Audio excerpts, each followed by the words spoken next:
Bonjour à tous et bienvenue dans ce Swiss Bliss. Nous sommes le vendredi 6 mai 2022 et donc comme toutes les semaines, comme tous les vendredis, on va faire notre petit point habituel sur ce qui se passe et comment fonctionne le marché suisse en ce moment. Alors grosso modo, ce qu'il faut retenir sur la semaine qui vient de se passer, c'est qu'on a été encore une fois extrêmement concentré sur ce qui s'est passé ailleurs. Alors il y a eu 2-3 news sur le marché suisse, on va y revenir tout à l'heure, mais c'est vrai que principalement on est très concentré par ce qui se passe ailleurs, on est obligé. Souvenez-vous, il y a quelques temps, on était un petit peu décalé par rapport au reste. On a eu une période où finalement la Suisse était un peu le safe haven où tout le monde venait se planquer. On a pendant quelques temps, alors tous les marchés s'effritaient un petit peu partout.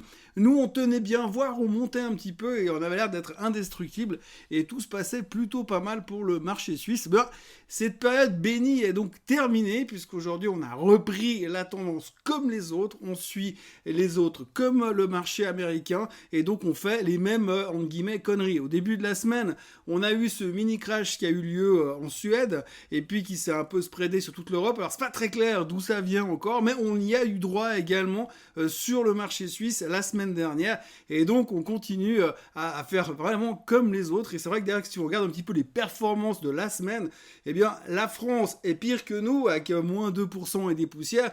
Les Allemands sont meilleurs que nous avec un petit peu moins 0,5 et nous on perd 1,5% grosso modo sur le SMI et sur le SLI aussi à peu de choses près. Donc vraiment l'ambiance elle est un petit peu morose. On est resté vraiment très très concentré sur la décision de la Fed de mercredi soir. Alors, ça n'a pas un direct impact sur nous, bien sûr, mais il est vrai que finalement, quand la Fed fait quelque chose, eh bien, la Suisse a quand même de la peine à s'en sortir et à faire comme si rien ne se passait et qu'il n'était pas concerné. Donc, on a bougé un petit peu comme la Fed. Alors, la problématique de ce qui s'est passé mercredi sur la Fed, c'est que le marché a explosé aux États-Unis sur l'annonce, donc mercredi soir, et durant la séance en Europe, eh ben, on s'est effrité partout en Europe, et puis jeudi finalement, quand on s'est dit bon, on va pouvoir rattraper, eh ben non, même pas, parce que les Américains nous ont fait un back-to-back et sont repartis aussi à la casse, aussi sec, donc du coup on a pris la même tôle derrière, on n'a même pas profité de cette belle accalmie que les Américains ont pu se faire au moins pendant une seule séance, le mercredi soir. Ben nous en Europe on n'a pas pu en bénéficier, donc on termine un petit peu dans le pâté, avec la gueule de bois j'ai envie de dire, et ça se passe pas super bien. Les indices, on va le voir dans quelques secondes, sont plutôt déprimants sur le marché suisse. Et si on regarde un petit peu la performance individuelle des composants du SMI, eh bien c'est, on va dire, mezzo, hein.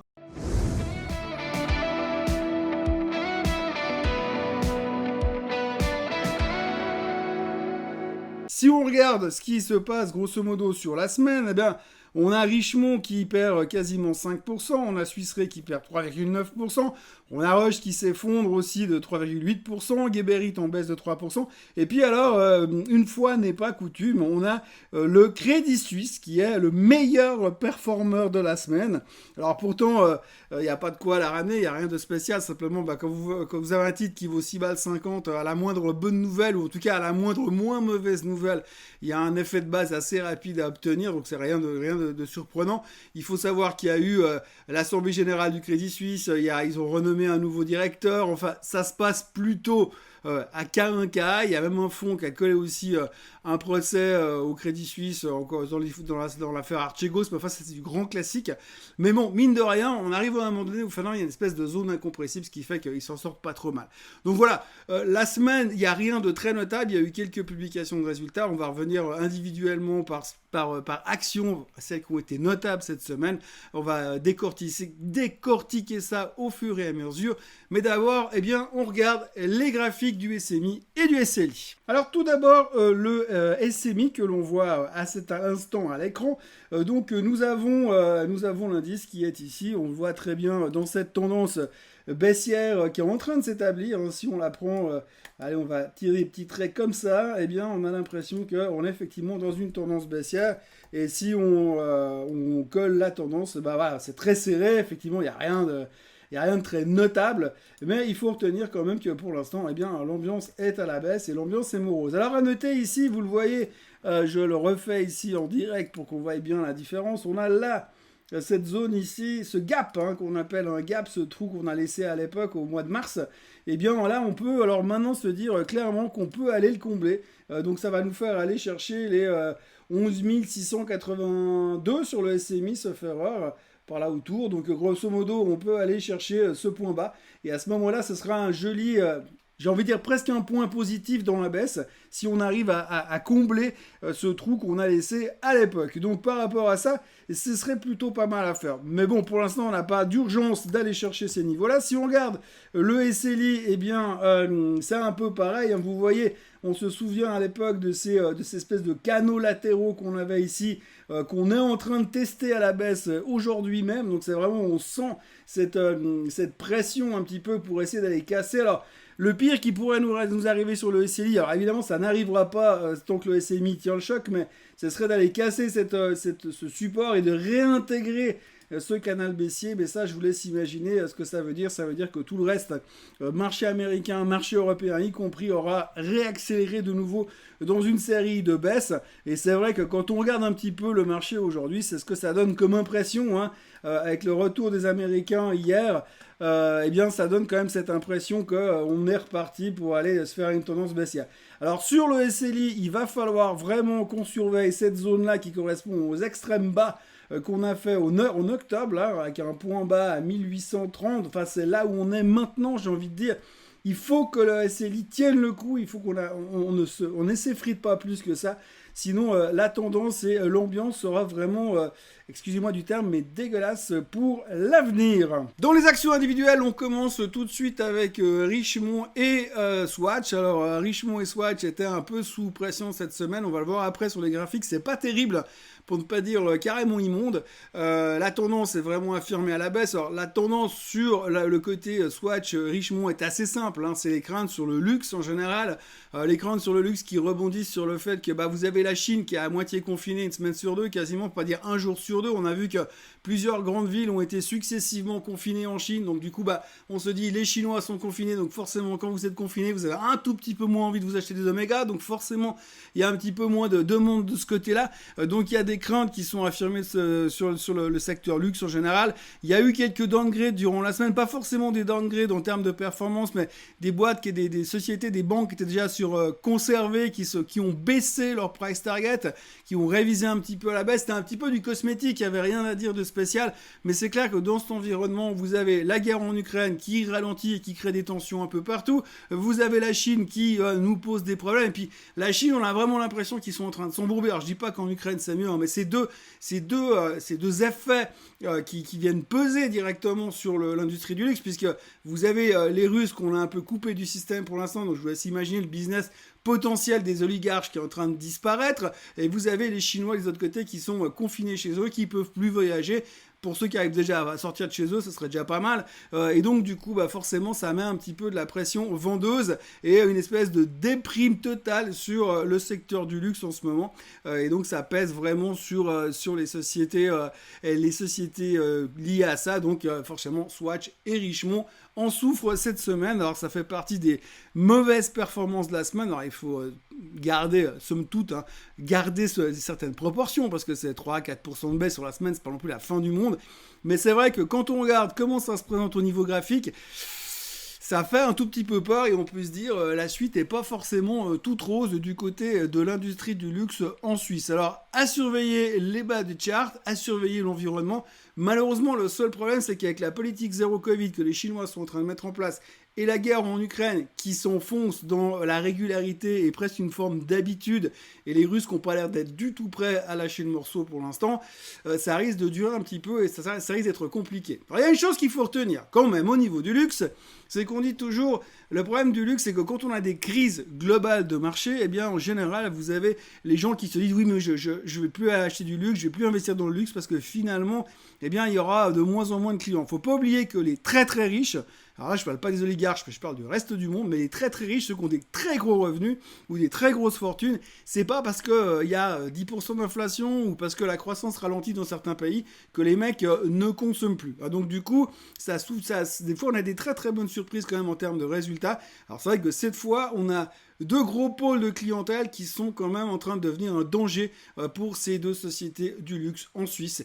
Et comme vous le voyez, comme vous allez le voir, les charts sont pas beaux du tout. Donc on commence par Swatch. Donc on voit très clairement ici cette tendance baissière qui est en train de perdurer. On avait un support ici sur la zone des 261, il fut un temps, un support qui a été enfoncé, et on voit très bien, alors ça c'est assez intéressant à observer d'un point de vue graphique, c'est qu'on voit cette cassure qu'on a fait ici sur le support, avant de repartir à la hausse en dessous, mais à chaque fois on est revenu à peine en dessus pour aller de nouveau repartir en dessous, et on voit très bien que cette zone-là pose quand même pas mal de soucis. On voit que cette zone qu'on voit ici maintenant sur la zone des 200, des 250, eh bien reste un problème pour Swatch. Et là, on voit sur cette semaine que ça finit vraiment au fond du trou. Alors, de nouveau, si on veut aller essayer de tirer des supports là-dessus, on a un support psychologique qui correspond au plus bas en fait c'était au mois d'octobre l'année dernière. On a vu qu'on a testé plusieurs fois, on a essayé de tenir, on a tenu, et là on est venu se poser dessus. Donc j'ai envie de dire juge de paix sur Swatch. Il serait bon qu'on tienne les supports, parce que alors après techniquement je vous laisse imaginer où est-ce qu'on peut aller. Alors c'est vrai que si on regarde en référence à la moyenne mobile des 200 jours, c'est que elle est là, hein. Mais si on regarde cette moyenne mobile des 200 jours, c'est qu'on s'éloigne toujours un petit peu, mais on va jamais forcément très très loin. Mais donc en cas d'accélération, on en rediscutera, mais il faudrait vraiment qu'on tienne ces supports de 237, 238, là où nous sommes exactement. Alors non, c'est pas la même action, hein, mais par contre elle a un peu le même comportement. Forcément, il y a une espèce de fratrie dans le domaine du luxe en Suisse. Eh bien, on voit donc là qu'on a quand même là aussi un trend descendant qui s'affirme sur le côté sur Richemont, hein, qui est revenu taper les 119, la moyenne mobile de 200 jours. Donc on a vu là aussi, on peut l'highlighter ici, on voit qu'on a pagayé autour de cette moyenne mobile des 200 jours, et puis on a buté plusieurs fois de suite et on redescend, et là on s'éloigne, on s'enfuit aussi de ce niveau-là. Là aussi on voit qu'on revient plus ou moins, alors les niveaux d'octobre étaient un petit peu moins mal barrés que Swatch, mais globalement on a été bien plus bas avant. Donc il faudra surveiller ce support qu'on a ici, support qui va être la clé sur Richemont ces prochains jours. Donc grosso modo 103, 103,5 qui sera les points de support sur Richemont. Mais de nouveau, aujourd'hui, malheureusement, si on regarde un petit peu ce que font les marchés et l'ambiance actuelle, on a plutôt l'impression qu'on va dans cette direction pour aller chercher une cassure là en bas, parce que pour inverser la tendance aujourd'hui, j'ai l'impression qu'il faudrait quand même qu'on ait des bonnes nouvelles, quelque chose de concret qui vienne du côté de Richemont, mais pour l'instant on n'en est malheureusement pas là du tout, et ça continue à poser pas mal de problèmes sur ces titres là. Donc à surveiller, c'est pas forcément ce qu'il y a de plus rigolo en ce moment. Donc Crédit Suisse, en bref, rapidement, comme je vous le disais, donc ils ont entériné la réélection de leur président. Ils ont aussi, par contre, l'Assemblée Générale n'a pas déchargé, si on veut bien, le management de ce qui s'est passé ces dernières années. Donc ils n'ont pas un blanc-seing pour la suite. Ça, c'est pas forcément très très bon pour la marge de la société, mais enfin c'est comme ça, vu qu'il y a comme casserole, il faut faire avec. Et puis donc un fonds américain qui dépose plainte dans l'affaire Archegos. Bon, ça c'est pas une grande surprise, ça aussi, ça date un petit peu du passé.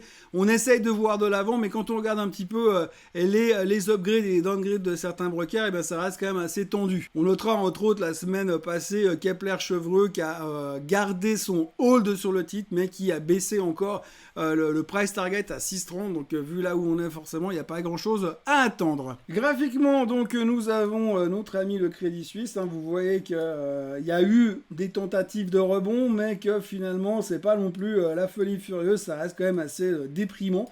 Mais c'est vrai que, alors, on va quand même chercher les points positifs, parce qu'il y en a ras-le-bol de dire que du mal, mais si on regarde un peu ici, vous voyez qu'on a tapé des niveaux bas sur les 6,20 plus ou moins, et si on regarde le reversal qu'on a fait en début de semaine, c'était aussi exactement sur le même niveau. Donc on va dire que visiblement, pour le moment, on est en train de mettre des supports en place sur les 6,20, et il faudrait que ça tienne. Par contre, après, le reste, alors le côté négatif de la force, ou le côté obscur de la force, si je peux me permettre de m'exprimer ainsi, eh bien, c'est que pour l'instant, on a quand même le titre qui est sous forte pression vendeuse, et on voit que la tendance est vraiment complètement baissière, donc il faudra voir comment on va se comporter quand on va arriver gentiment de nouveau sur les 6,20. Est-ce qu'on va réussir à sortir par le haut? Je crois qu'aujourd'hui, la tendance sera plus déterminée par l'environnement de marché que par la capacité de la banque suisse à se retourner complètement changer pas son business model, mais en tout cas corriger sa réputation et améliorer la perception qu'on a d'elle. Donc pour l'instant, 6,20 points d'inflexion à tenir absolument sur le Crédit Suisse.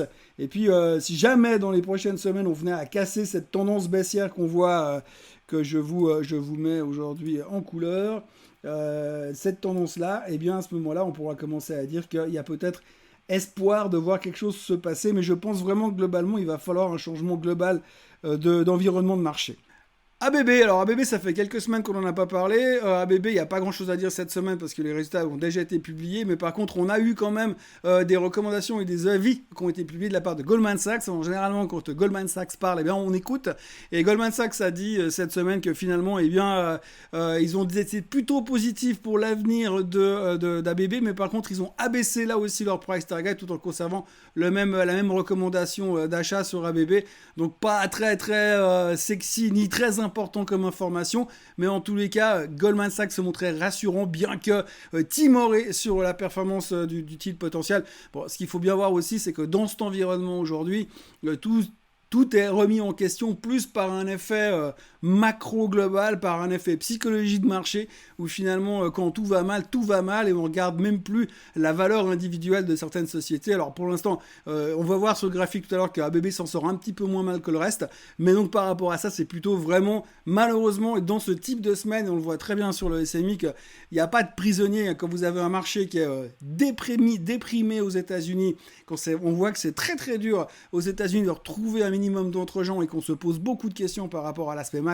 On va pas revenir sur le côté inflation et hausse des taux, mais tant qu'on a cet effet psychologique qui est très pesant, plus l'environnement géopolitique, c'est très difficile de retrouver un minimum d'engouement et que les gens viennent se reconcentrer sur des titres plutôt sympas, individuellement parlant. Le graphique d'ABB, donc je vous l'avais montré la dernière fois, il y a encore les traces de mes petits dessins dessus, donc on voit que finalement on a bien tenu ce support, hein, cette espèce de zone là qu'on devait tenir dans la zone des 29,5, ça a tenu. On a même eu un reversal et depuis cette semaine, on voit que c'est assez intéressant. Si on zoome un petit peu dessus, on voit que on a pinaillé pendant quelques jours sur les 28, 80, 29 et après finalement on est reparti. On réintègre notre canal latéral. Bonne nouvelle, en termes de rebond, on pourrait aller combler ce mini gap qu'on a laissé juste là. Il n'est pas flagrant, mais il y a un tout petit gap là derrière qu'on peut aller combler.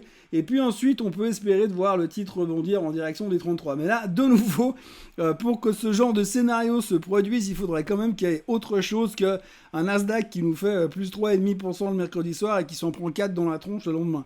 Donc pour l'instant, ça reste quand même assez difficile d'encourager les gens à venir se positionner sur n'importe quel titre d'ailleurs en ce moment. Donc techniquement, dans un monde normal et idéal, je vous dirais que cette réintégration de cette zone, de ce canal, eh bien, était plutôt positif. Mais bon, voilà, après, il faudra voir un peu comment les marchés vont continuer.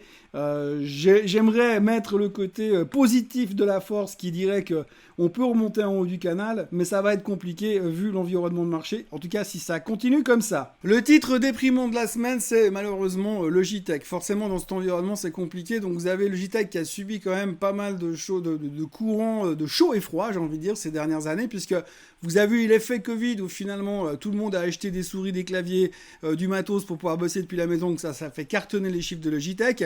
Et puis depuis, c'est un peu l'effritement des recettes, parce que forcément, quand vous avez acheté un clavier, du matos comme ça, vous achetez pas un clavier toutes les semaines, donc forcément, il y a un moment donné, quand tout le monde a fait son shopping, eh bien, ça redescend un petit peu. On l'a vu dans les chiffres qui ont été publiés cette semaine, tassement des recettes, tassement des revenus. Alors ça pèse déjà, et en plus, vous avez une base de comparaison par rapport à l'année passée qui est clairement en ralentissement. ralentissement, parce que là-dedans vous collez encore l'Ukraine et la Chine, et un ralentissement global de la consommation sur certains points techniques, et donc du coup vous avez un ralentissement global qui se fait ressentir et une base de comparaison immonde, puisque c'était top l'année passée, pas mal l'année passée, mais alors par contre vraiment moins bon cette année. Donc du coup dans la foulée vous avez tout le monde qui est venu en baissant les recommandations, en faisant des downgrades au niveau des price targets, des downgrades de performance, passer de buy à hold.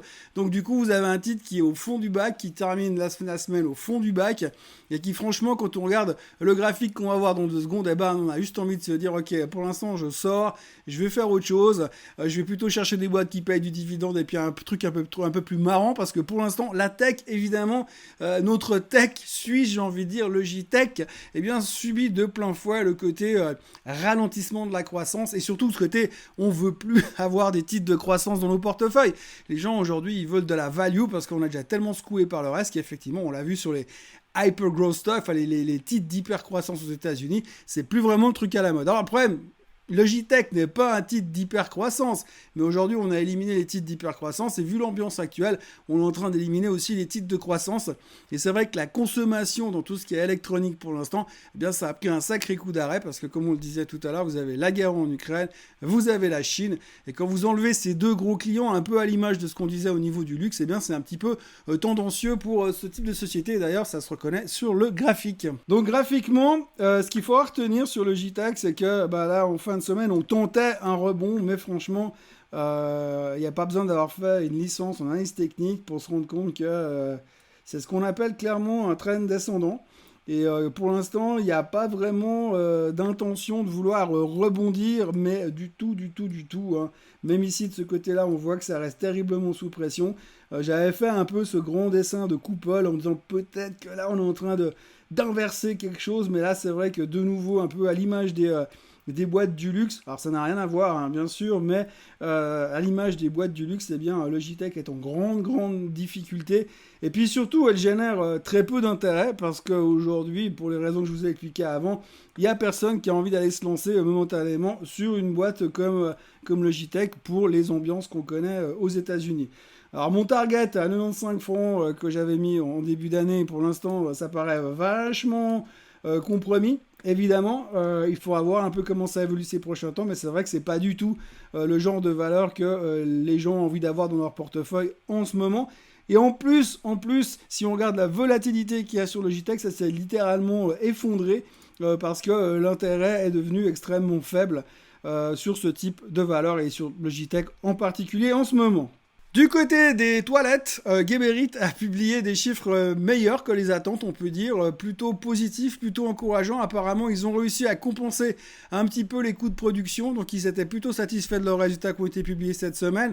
Globalement, quand on lisait les recommandations, on avait l'impression de dire ça a l'air d'aller pas trop mal, mais bon, en ce moment c'est difficile, hein, parce que si vous publiez des très très bons résultats, que vous vous dites que vous en sortez pas trop mal, que vous êtes relativement optimiste pour l'avenir, et qu'à côté de ça, vous avez le marché qui se fait décalquer de 3% aux États-Unis, forcément, ça picote, et c'est difficile de faire venir les gens sur le marché. Aller dire aux gens, le marché est en train de s'effondrer aux États-Unis, mais courez acheter des fabricants de tuyaux, des fabricants de WC, des fabricants de matériel de salle de bain, ça vous motive? Non, ça vous motive pas. Malheureusement, c'est pas la faute de Geberit. Moi, j'aime beaucoup la boîte, mais là, momentanément, malgré des chiffres qui étaient relativement bons, compte tenu de la situation, eh bien, le titre déprime et est déprimant pour l'ensemble de la semaine. Et pour du côté graphique, ça se reconnaît également assez de manière marquée. Oui, alors je suis désolé, je sais que je vous montre que des titres qui sont déprimants et des tendances qui sont déprimantes, mais c'est vrai que là, on voit que Geberit revient sur les 514, 512, qui est le point d'inflexion qu'on ne doit pas aller chercher, qu'on ne doit pas casser, surtout à la baisse. Donc vraiment, il faudrait éviter d'aller faire ce mouvement-là, hein, encore une fois. Mais malheureusement, effet marché global, sans ça, on s'en sortira pas. Donc pour l'instant, c'est assez déprimant. Vous voyez quand même qu'une boîte qui a publié des chiffres qu'on considère comme relativement bons dans une période soit compliquée, eh bien c'est un tout petit peu déprimant. Sur Geberit. Alors voilà, on a aussi cette résistance, cette tendance descendante, on est loin de la moyenne mobile des 200 jours, il n'y a rien qui donne envie de repartir. On voit ici en bas, si je prends les stochastiques là en bas, on voit que ça merdouille, ça prend pas de direction, vraiment, mais c'est un petit peu à l'image du marché en général. Pour l'instant, on est en phase descendante. J'ai pas envie de dire qu'on est encore en bear market total, mais on est déprimé et on n'a pas envie, et on sent vraiment une espèce de ras-le-bol, sans compter que le fait, quand on regarde aux États-Unis, le marché a l'air complètement malade. Suisse Re a publié des chiffres pas terribles, donc autant le trimestre dernier ils étaient en positif, là ils sont en perte, ils ont publié une perte de 248 millions de francs suisses pour le trimestre, donc ça fait jamais plaisir. Ils ont fait des prévisions pour les assurances vie, ils ont fait des prévisions pour la guerre en Ukraine et pour les catastrophes naturelles, donc voilà, c'était pas terrible, globalement on a l'impression que le titre est vraiment déprimé. Alors il faut faire attention avec Suisse Re, parce qu'aujourd'hui il y a un truc que j'aimerais vraiment marteler, c'est que c'est quand même un titre qui paye 7,4% de dividendes. 7,4%. On peut pas non plus cracher dans la soupe indéfiniment. Alors c'est clair que les chiffres sont pas terribles, mais de nouveau, aujourd'hui c'est assez facile quand vous êtes une société de venir dire oui mais c'est difficile à cause de la guerre, c'est difficile à cause du Covid, c'est difficile à cause de la Chine. Donc on s'en prend plein de tous les côtés, mais l'un dans l'autre ils ont suffisamment de revenus, suffisamment de cash pour continuer à payer leurs dividendes. Donc du coup, vous avez un titre qui baisse, qui est assez déprimé, mais qui finalement continue à payer un dividende. Alors moi j'aime bien la Suisse Re, et je pense qu'il faut essayer de profiter des moments de faiblesse pour la payer à un prix relativement correct, pour surtout encaisser un dividende assez important. C'est pas un titre de trading, c'est pas un titre où il faut dire ok j'achète maintenant et puis je joue 3 balles de hausse et je ressors. Non, il faut essayer de la choper sur faiblesse quand justement le cours étant déprimé vous donne un rendement du dividende beaucoup plus élevé. Et si vous faites de l'investissement à long terme, à la Warren Buffett, eh bien globalement c'est plutôt encourageant et c'est plutôt satisfaisant d'avoir des rendements pareils. Alors quand vous regardez la Suisse Re ici, eh bien vous voyez qu'on a une tendance baissière assez bien établie là aussi. On est en train de tester nos supports, la tendance baissière est ici, et puis on a un support, un point de support ici qui avait fait un rebond là aussi, et puis le troisième là de nouveau sur la zone des 77, 74. Alors, ça ne veut pas dire qu'elle ne peut pas aller plus bas pour l'instant parce qu'on est vraiment dans cette ambiance déprimée aussi. Mais voilà, donc souvenez-vous, dividend yield pour l'instant, et puis on va serrer les fesses comme on dit, en tout cas en espérant que ça se tasse. Après si on va regarder un petit peu plus loin sur le titre, eh bien on voit que bien on est quand même bien remonté depuis la phase Covid, où on allait tous mourir, je le souligne. Donc on a cette espèce de... Allez, j'ose pas appeler ça une tendance haussière, mais disons que si elle revenait sur les 74-40, c'est pas une catastrophe, et puis on pourra encore s'appuyer là-dessus. Donc moi j'aurais tendance à dire, pour un investisseur long terme sur la Suisse Re, essayez plutôt de l'acheter sur faiblesse. Vous aurez un dividend yield, un rendement du dividende qui est relativement intéressant, et c'est ce qu'il faut jouer pour l'instant. Ça reste un des fleurons de la réassurance en Suisse, et il n'y a pas raison non plus de paniquer outre mesure. Et puis on notera les chiffres d'Adecco, encore un qui a publié cette semaine. Adecco a publié des chiffres en hausse. Adecco s'est montré relativement optimiste pour l'avenir. Adecco a annoncé la nomination d'un nouveau président. Donc 2-3 nouvelles assez intéressantes. La nomination du nouveau président ne plaît pas à tout le monde visiblement. Mais ce qu'il faut quand même retenir sur le moyen long terme, c'est que finalement Adecco c'est plutôt pas mal en termes de chiffres. Mais alors le titre s'est fait déglinguer en bourse. Les commentaires étaient négatifs de tous les analystes, tout le monde était vraiment déçu, pas enthousiaste, méfiant pour l'avenir. Alors on cite un peu tout ce qu'on veut, alors le ralentissement économique, les puces électroniques, le shortage, il y en a même qui a cité le ralentissement, le shortage des puces électroniques. Il y a aussi le fait qu'ils ont interdit l'intérim au Mexique. Enfin, tout ça fait que Adecco avait une sale réputation cette semaine, une sale semaine d'ailleurs, puisque ça finit vraiment au fond du bac. C'était jeudi, je crois qu'elle s'est fait juste exploser en perdant pratiquement 6%, malgré des bons chiffres et malgré de nouveau une espèce d'espoir sur l'avenir, puisque c'est assez rare de voir en ce moment des sociétés qui viennent publier des chiffres en disant on est plutôt optimiste pour l'avenir, et quand même de se faire taper sur la tête derrière. Donc voilà, c'est un petit peu cette ambiance morose dans laquelle on est. Et puis alors, autant comme je le disais en début d'émission, qu'on a eu des périodes où on était mieux que le reste, on était plus solide que le reste du monde. Et là, pour l'instant, on est en train de suivre de prendre le même train que tout le monde et d'avoir les mêmes travers finalement. Donc c'est très difficile et ça se ressent typiquement sur des nouvelles comme ça. Alors Adecco, c'est pas le titre le préféré de la cote.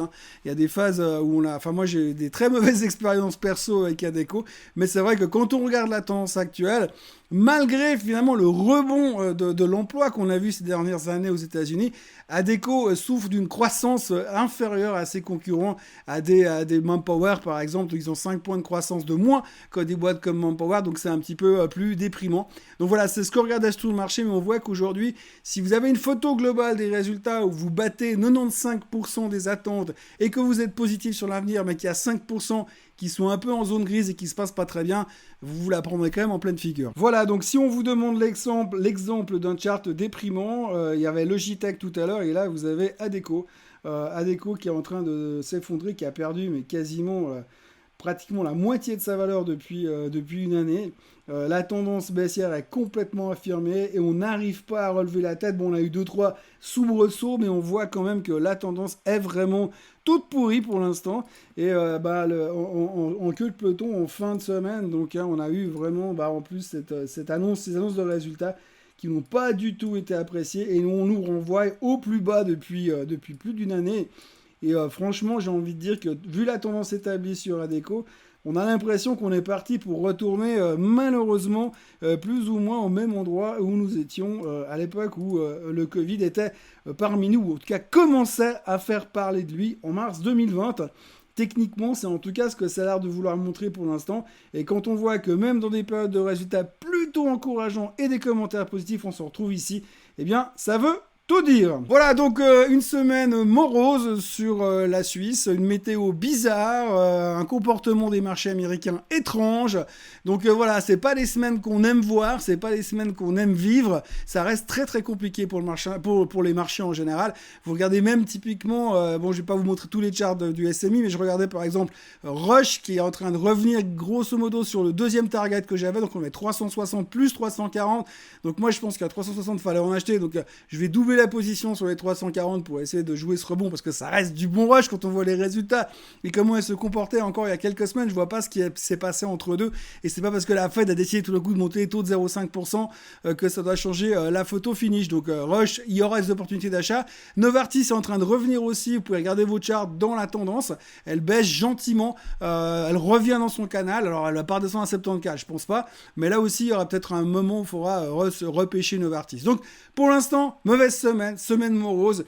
Apparemment, la météo devrait tourner. On espère que les Américains vont se calmer. Sinon, malheureusement, nos indices suisses, enfin notre bon vieux SMI va continuer dans sa tendance dépressive. Un peu à l'image d'ailleurs des indices européens qui sont toujours dans cette tendance baissière et qui n'arrivent pas à freiner cette lente descente aux enfers. La clé se trouve probablement du côté de Washington, enfin plutôt de New York. Mais en tous les cas, c'est la Fed qui tient la clé de tout ça. Pour l'instant, la Fed essaye de faire ce qu'il faut.